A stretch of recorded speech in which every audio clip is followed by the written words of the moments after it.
नमस्कार और the deep dive में आपका स्वागत है।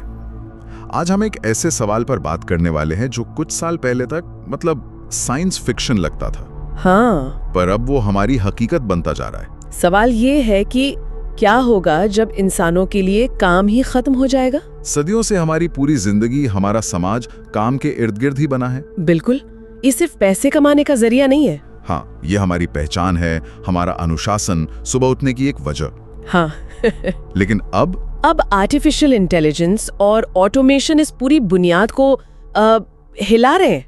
आज हम डॉक्टर फिजिसिस्ट के काम, खासकर उनके विश्लेषण आफ्टर द ऑफिस और उनके एक बहुत ही गहन research dossier the event horizon of labour की मदद से इस गुत्थी को सुलझाने की कोशिश करेंगे। तो मिशन ये समझना है कि जब काम गायब होगा तो हमारी अर्थव्यवस्था, समाज और रोजमर्रा की जिंदगी का क्या होगा?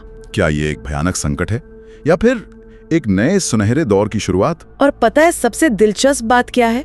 डॉक्टर फिजिसिस्ट इसे सिर्फ एक आर्थिक बदलाव की तरह नहीं देखते। अच्छा, वो इसे भौतिकी यानी फिजिक्स की एक घटना के तौर पर देखते हैं, जिसे वो फेस ट्रांजिशन कहते हैं। फेस ट्रांजिशन, जैसे पानी का भाप बनना। हाँ, बिल्कुल वैसे ही। उनकी थ्योरी ये है कि मानव सभ्यता हमेशा से एक थर्मोडायनामिक इंजन की तरह रही है। हमारा समीकरण बहुत सीधा था, ऊर्जा प्लस इंसानी श्रम बराबर जीवन। मतलब हम ऊर्जा लेते थे जैसे खाना खाकर और फिर मेहनत करके दुनिया में एक व्यवस्था बनाते थे। एग्जैक्टली, चाहे वो खेत जोतना हो या फैक्ट्री चलाना। पर अब इतिहास में पहली बार मशीनें उस इंसानी श्रम वाले हिस्से को पूरी तरह से बदलने की क्षमता रखती हैं। तो ये सिर्फ एक बदलाव नहीं है, ये पूरे समीकरण का बदलना है। ये तो वाकई बिल्कुल नया नजरिया है। लेकिन यहाँ एक आम तर्क ये भी तो दिया जाता है कि हम पहले भी तो ये सब देख चुके हैं। Luddite fallacy. हाँ, लुडाइट फैलेसी। जब भी कोई नई तकनीक आई, कुछ नौकरियां गईं, पर हमेशा उससे ज्यादा नई नौकरियां पैदा भी हुईं। हाँ। जैसे 19वीं सेंचुरी में कपड़ा मजदूरों ने मशीनें तोड़ दी थी, ये सोचकर कि वो बेरोजगार हो जाएंगे। और हुआ इसका उल्टा। हाँ, कपड़ा उद्योग ने पहले से कहीं ज्यादा लोगों को काम दिया। तो फिर इस बार ऐसा क्या अलग है? बिल्कुल, और ये सवाल ही सबसे जरूरी है। डॉक्टर फिजिसिस्ट की सबसे बड़ी चेतावनी यही है कि इस बार फर्क वो बुनियादी है। पिछली सभी औद्योगिक क्रांतियों ने इंसानी मांसपेशियों की जगह ली थी। Physical labour. हाँ, ट्रैक्टर ने किसान की और क्रेन ने मजदूर की ताकत की जगह ली। लेकिन एआई इंसानी दिमाग की जगह ले रहा है। कॉग्निटिव काम। हाँ, ये सिर्फ शारीरिक काम नहीं कर रहा, बल्कि संज्ञानात्मक और रचनात्मक काम भी कर रहा है, जैसे लिखना, डिजाइन करना, कोड बनाना, यहाँ तक कि वैज्ञानिक रिसर्च में मदद करना। बिल्कुल, ये वो मैदान था जिसे हम हमेशा से इंसानों का गढ़ मानते आए थे। और आंकड़े भी शायद इसी तरफ इशारा कर रहे हैं। ऑक्सफोर्ड मार्टिन स्कूल का एक मशहूर अध्ययन है जो कहता है कि अमेरिका की लगभग 47% नौकरियां ऑटोमेशन के गंभीर खतरे में हैं। 47%? ये बहुत बड़ा नंबर है। और मैकेंजी का अनुमान है कि 2030 तक दुनिया भर में काम के कुल घंटों में से 15% स्वचालित हो सकते हैं। हाँ, और इसी दिमागी काम वाले पहलू पर डॉक्टर फिजिसिस्ट तुलनात्मक लाभ का अंत, मतलब एंड ऑफ कंपैरेटिव एडवांटेज वाला तर्क देते हैं। इसे समझने के लिए उन्होंने घोड़े का जो उदाहरण दिया है वो सच में आंखें खोल देता है। अच्छा। जब कारें आईं तो घोड़ों को कोई नई नौकरी नहीं दी गई। सही बात है। वो रेस के मैदान में तो रहे, पर अर्थव्यवस्था से लगभग गायब हो गए। क्यों? क्योंकि वो हर काम में आंतरिक दहन इंजन से हार रहे। उनकी आर्थिक उपयोगिता ही खत्म हो गई। क्या हम सच में 21वीं सदी के घोड़े बनने की राह पर हैं? अब तक तो यही होता आया कि जब शारीरिक काम मशीनों ने ले लिया तो इंसान दिमागी काम की तरफ बढ़ गया। हाँ, हमारा तुलनात्मक लाभ हमारी सोचने समझने की शक्ति थी। पर अब यही तो जाल है। एआई अब उसी दिमागी काम पर कब्जा कर रहा है।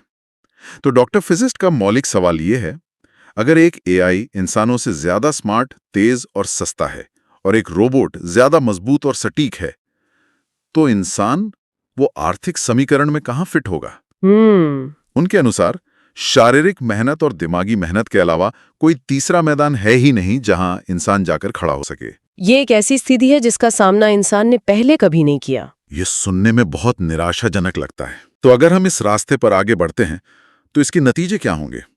चलिए पहले आर्थिक प्रभाव को ही देखते हैं।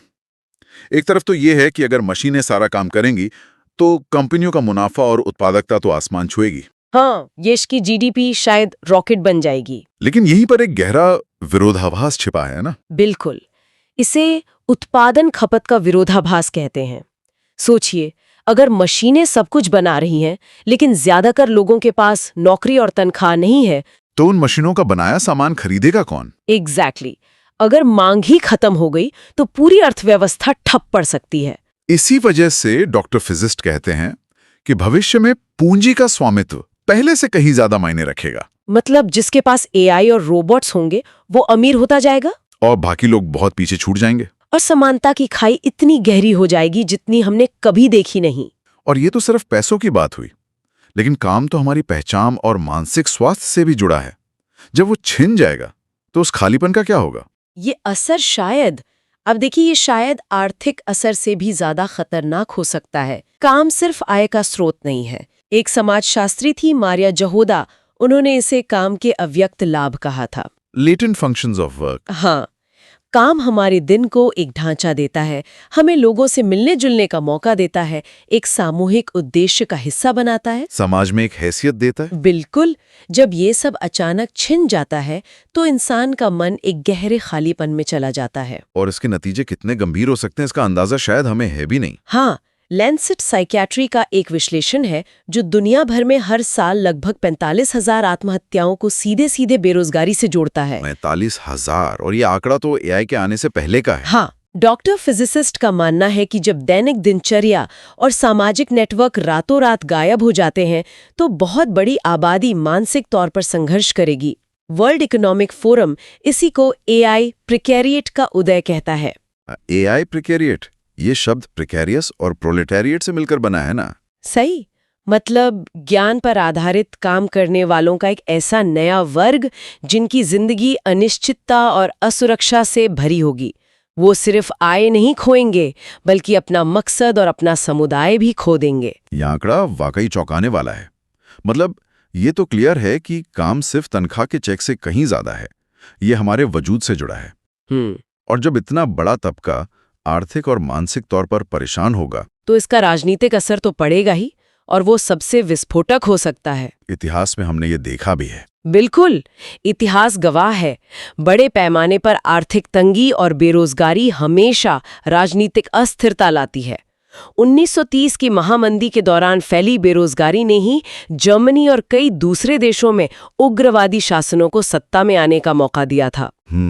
तो डॉक्टर फिजिस्ट ही सबसे बड़ी चेतावनी यही है कि बिना किसी सामाजिक सुरक्षा के एआई द्वारा की गई छटनी लोकतंत्र की नींव को हिला सकती है। जब लोगों को लगता है कि सिस्टम उनके खिलाफ है और उनके पास खोने के लिए कुछ नहीं है, तो वो किसी भी ऐसे नेता की तरफ खिंच सकते हैं जो उन्हें आसान जवाब और बलि का बकरा देने का वादा करे। ये सब सुनकर तो लगता है जैसे हम किसी अंधेरी सुरंग में जा रहे हैं। तो क्या डॉक्टर फिजिक्स के काम में इस सुरंग के आखिर में कोई रोशनी भी दिखती है? कोई रास्ता है इससे बाहर निकलने का? हाँ, और यहीं पर चर्चा सबसे दिलचस्प हो जाती है। जब समस्या इतनी बड़ी हो तो समाधान भी उतनी ही बड़े सोचने पड़ते हैं। सबसे चर्चित समाधान है यूनिवर्सल बेसिक इनकम यानी यूबीआई। यूबीआई, इसका सिद्धांत तो सीधा है। सरकार सभी नागरिकों को बिना किसी शर्त के हर महीने एक निश्चित रकम दे। हाँ, ताकि उनकी बुनियादी जरूरतें पूरी हो सकें। फिनलैंड और केन्या जैसी जगहों पर इसके छोटे पैमाने पर प्रयोग भी हुए हैं। और नतीजे कैसे रहे? कुछ सकारात्मक नतीजे आए, जैसे लोगों का मानसिक स्वास्थ्य बेहतर हुआ और उद्यमशीलता में थोड़ी बहुत बढ़ोतरी भी हुई। यूबीआई का आइडिया सुनने में तो अच्छा लगता है, पर इसे लेकर कई चिंताएं भी तो हैं। जैसे क्या इससे लोग काम करना पूरी तरह छोड़ नहीं देंगे? क्या इससे महंगाई आसमान नहीं छूने लगेगी? और सबसे बड़ा सवाल, इतने बड़े प्रोग्राम के लिए पैसा कहां से आएगा? क्या स्रोत इन मुश्किलों पर भी बात करते हैं? बिल्कुल, और यही वजह है कि डॉक्टर फिजिस्ट यूबीआई को एक पॉसिबल स्टार्टिंग पॉइंट तो मानते हैं, पर शायद फाइनल जवाब नहीं। वो एक और मजबूत प्रस्ताव सामने रखते हैं, यूनिवर्सल बेसिक सर्विसेज यानी यूबीएस। ओके, ये क्या है? इसमें नकद देने के बजाय सरकार आवास, परिवहन, इंटरनेट, भोजन और स्वास्थ्य जैसी बुनियादी सेवाएं मुफ्त या बहुत सस्ते में मुहैया कराएं। अच्छा, उनका थर्मोडायनेमिक्स वाला तर्क यहाँ भी लागू होता है। यूबीएस ज्यादा कुशल है क्योंकि सामूहिक प्रावधान जैसे एक अच्छी पब्लिक बस सर्विस प्रति व्यक्ति कम ऊर्जा और संसाधन का इस्तेमाल करता है। बजाय इसके कि हर कोई यूबीआई से मिले पैसे से अपनी निजी कार खरीदे और चलाए। एग्जैक्टली। ये सीधे सीधे लोगों की जरूरतें पूरी करता है, बजाय उन्हें बाजार के भरोसे छोड़ने के। तो यूबीआई और यूबीएस ये दो बड़े विचार हैं। क्या इनके अलावा भी कोई और रास्ते सुझाए हैं? हाँ, कई और विचार भी हैं, जैसे काम के घंटे कम करना। मतलब 4 दिवसीय कार्य सप्ताह। हाँ, ताकि बचा हुआ काम ज्यादा लोगों में बंट सके। एक और विचार है सरकारी नौकरी की गारंटी योजनाएं, जहां सरकार उन लोगों को काम दे जिन्हें बाजार में काम नहीं मिल रहा। बिल्कुल, जैसे जलवायु परिवर्तन या सामाजिक देखभाल जैसे क्षेत्रों में। और सबसे जरूरी, इस सब के लिए पैसा जुटाने के लिए रोबोट टैक्स या उन एआई कंपनियों पर भारी टैक्स लगाना जो इस ऑटोमेशन से सबसे ज्यादा मुनाफा कमा रही हैं, ताकि उस पैसे से सामाजिक सुरक्षा को फंड किया जा सके। सही। तो हमारे पास कुछ समाधान है, लेकिन ये लागू होंगे या नहीं ये तो हमारी पसंद पर निर्भर करेगा। तो चलिए इन स्रोतों के आधार पर भविष्य की कुछ तस्वीरें देखते हैं। अगर हम सही रास्ते पर चलें तो भविष्य कैसा हो सकता है? पहला और सबसे उम्मीद भरा परिदृश्य है प्रबंधित संक्रमण, जिसे कुछ लोग सोलार पंख भी कहते हैं। सोलार पंख? हाँ, इस भविष्य में समाज और सरकारें समय पर सही फैसले लेती हैं। यूबीआई या यूबीएस जैसी नीतियां लागू की जाती हैं। शिक्षा व्यवस्था को रचनात्मकता सिखाने के लिए बदला जाता है।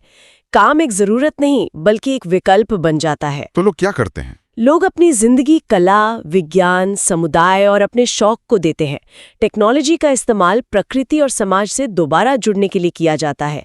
ये एक ऐसा भविष्य है जहां मशीनें मेहनत करती हैं और इंसान जिंदगी जीते हैं। ये तो एक बहुत ही खूबसूरत तस्वीर है, लेकिन अगर हम चूक गए तो इसका उल्टा भी उतना ही भयानक हो सकता है।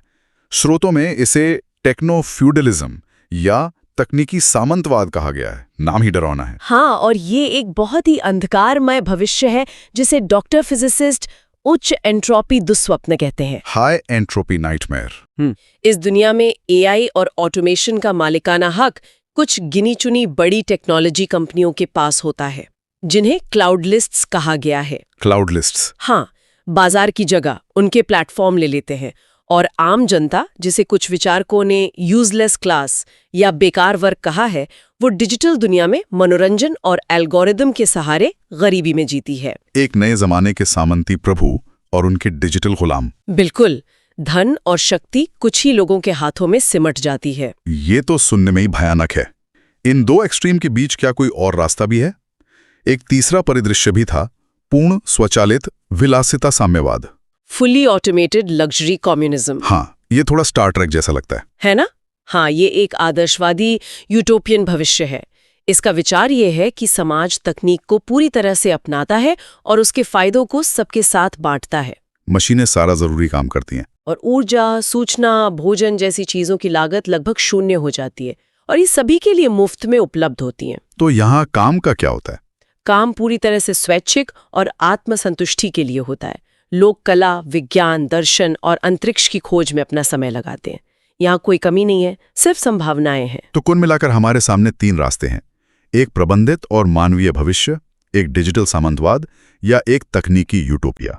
तो आज की चर्चा को समेटते हैं। हमने देखा कि एआई और ऑटोमेशन सिर्फ एक तकनीकी चुनौती नहीं है, ये मानवता के लिए गहरा दार्शनिक सवाल है। हाँ, ये हमारे समाज की बुनियाद यानी काम की परिभाषा को ही बदल रहा है। पूर्वानुमान मिले जुले हैं, कुछ बहुत अच्छे, कुछ बहुत बुरे, लेकिन एक बात साफ है, बदलाव बड़ा और तेज होगा। और यहाँ मुख्य संदेश ये है कि तकनीक हमें किसी एक रास्ते पर धकेल नहीं रही है, वो सिर्फ एक टूल है।